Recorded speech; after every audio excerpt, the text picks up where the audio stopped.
Hello दोस्तों, श्री कृष्ण इस संसार के पहले मोटिवेशनल स्पीकर कहे जाते हैं। आज भी लोगों को जीवन में एक नई दिशा दिखाती हैं। श्री कृष्ण ने कर्म, धर्म और व्यवहार से जुड़े कई ऐसे वचन दिए हैं। कर्म का फल व्यक्ति को उसी तरह ढूंढ लेता है जैसे कोई बछड़ा सैकड़ों गायों के बीच अपनी मां को ढूंढ लेता है। मैं सभी जीवों में विद्यमान हूँ। मैं चींटी में भी विद्यमान हूँ और हाथी में भी विद्यमान हूँ। व्यक्ति कर्म करने से कभी छुटकारा नहीं पा सकता है, इसलिए तुम्हें हमेशा कर्म करते रहना चाहिए, क्योंकि कर्म के बिना तुम्हारे शरीर का निर्वाह भी नहीं हो सकता है। मन शरीर का हिस्सा है। सुख दुख का एहसास करना आत्मा का नहीं, शरीर का काम है। मान अपमान, लाभ हानि, गम और खुशी सब मन का खेल है। मैं हमेशा तुम्हारे साथ और तुम्हारे आसपास रहता हूँ, चाहे तुम कुछ भी कर रहे हो। मनुष्य उसके लिए शोक करता है जो शोक करने के योग्य नहीं है और फिर भी ज्ञान की बातें करते हो। बुद्धिमान व्यक्ति ना जीवित और ना ही मृत व्यक्ति के लिए शोक करते हैं। मोहग्रस्त होकर अपने कर्तव्य पथ से हट जाना मूर्खता है, क्योंकि इससे ना तो तुम्हें स्वर्ग की प्राप्ति होगी और ना ही तुम्हारी कीर्ति बढ़ेगी।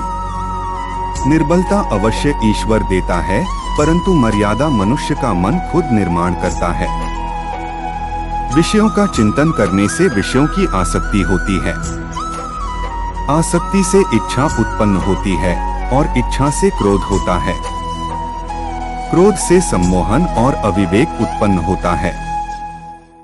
अमीर बनने के लिए एक एक क्षण संग्रह करना पड़ता है, किंतु अमर बनने के लिए एक एक कण बांटना पड़ता है। जन्म लेने वाले के लिए मृत्यु उतनी ही निश्चित है जितना कि मृत होने वाले के लिए जन्म लेना। इसलिए जो अपरिहार्य है उस पर शोक मत करो। क्रोध से भ्रम पैदा होता है, भ्रम से बुद्धि व्यग्र होती है और जब बुद्धि व्यग्र होती है तब तर्क नष्ट हो जाता है। जब तर्क नष्ट होता है तब व्यक्ति का पतन हो जाता है। धर्मयुद्ध में कोई भी व्यक्ति निष्पक्ष नहीं रह सकता है। धर्म युद्ध में जो व्यक्ति धर्म के साथ नहीं खड़ा है, इसका अर्थ है वह अधर्म का साथ दे रहा है, वह अधर्म के साथ खड़ा है। अगर कोई मनुष्य हमारे साथ बुरा कर रहा है तो उसे करने दो। यह उसका कर्म है और समय उसके कर्म का फल उसे जरूर देगा। लेकिन हमें कभी भी किसी के साथ बुरा नहीं करना चाहिए, क्योंकि यही हमारा धर्म है। इच्छा पूरी नहीं होती तो क्रोध बढ़ता है और इच्छा पूरी होती है तो लोभ बढ़ता है। इसलिए जीवन की हर स्थिति में धैर्य बनाए रखना। श्री कृष्ण का जीवन हमें कठिन परिस्थितियों में भी सकारात्मक दृष्टिकोण बनाए रखना सिखाता है। जीवन से जुड़ा हर पहलू प्रेरणादायक है। श्री कृष्ण उस समग्रता के प्रतीक पुरुष हैं जिनमें मानव, देवता, योगीराज तथा संत आदि समस्त गुण विद्यमान हैं। भारतीय समाज में सर्वशक्तिमान, सर्वव्यापक, सर्वकालिक तौर पर पूजनीय श्री कृष्ण एक ऐसे नायक हैं। श्री कृष्ण कहते हैं कि व्यक्ति का जन्म अगर पृथ्वी पर हुआ है तो संघर्ष भी उसे करना ही होगा। मानव जीवन में आकर ईश्वर भी सांसारिक चुनौतियों से बच नहीं सकते। ऐसे में परिस्थितियों से भागने के बजाय उसके सामने डटकर खड़े हो जाना चाहिए, क्योंकि कर्म करना ही मानव जीवन का पहला कर्तव्य है। श्री कृष्ण ने कहा है कि मनुष्य को फल की इच्छा छोड़कर कर्म पर ध्यान देना चाहिए। मनुष्य जैसा कर्म करता है उसे फल भी उसी के अनुरूप मिलता है। इसलिए व्यक्ति को अच्छे कर्म करते रहना चाहिए। श्री कृष्ण के अनुसार व्यक्ति को खुद से बेहतर कोई नहीं जान सकता, इसलिए स्वयं का आकलन करना बेहद जरूरी है। आप लोग मेरे चैनल को पहली बार देख रहे हो तो चैनल सब्सक्राइब और शेयर कमेंट करें प्लीज। भगवान हमें सबसे महत्वपूर्ण सबक सिखाते हैं कि हमें उन्हें हमेशा याद रखना चाहिए और अपने जीवन में उन्हें एक पल के लिए भी कभी नहीं भूलना चाहिए। श्री कृष्ण ने कहा है कि मानव जीवन का आधार है प्रेम। जिस किसी के जीवन में प्रेम है, केवल वही व्यक्ति जीवन में शांति पा सकता है, क्योंकि शांति प्रेम में ही निहित है। ऐसा कहा जाता है कि अगर जीवन में प्रेम नहीं हो तो वो व्यक्ति चाहे सब कुछ पा भी ले, परंतु बावजूद इसके वह व्यक्ति संतुष्टि नहीं मिलती।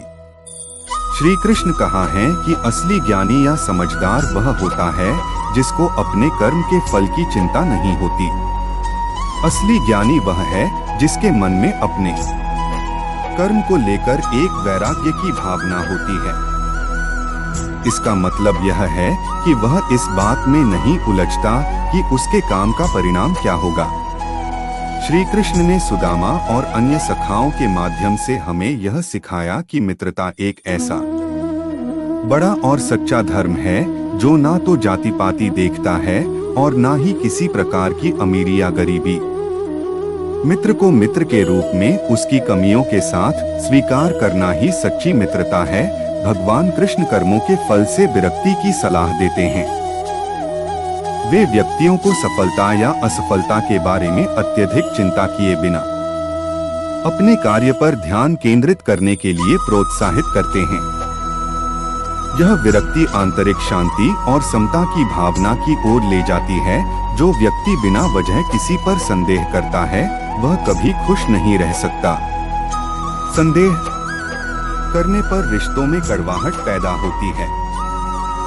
गीता में बताया गया है कि वासना, गुस्सा और लालच ये तीनों चीजें नरक के द्वार हैं। अगर आपको सुखी रहना है तो आपको इन तीनों चीजों से दूर रहना चाहिए। कहा गया है कि जो भी जीव जन्म लेता है उसकी मृत्यु भी निश्चित है। इसलिए जो चीज निश्चित है उसके लिए शोक या पछतावा किस बात का है। अगर कोई व्यक्ति बुद्धिमान है तो उसे समाज की भलाई के लिए भी काम करना चाहिए। ऐसे व्यक्ति को बिना किसी स्वार्थ के समाज के लिए भी योगदान देना चाहिए।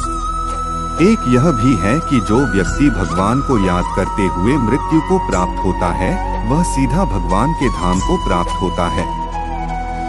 आप लोग मेरे चैनल को पहली बार देख रहे हो तो चैनल सब्सक्राइब और शेयर कमेंट करें प्लीज।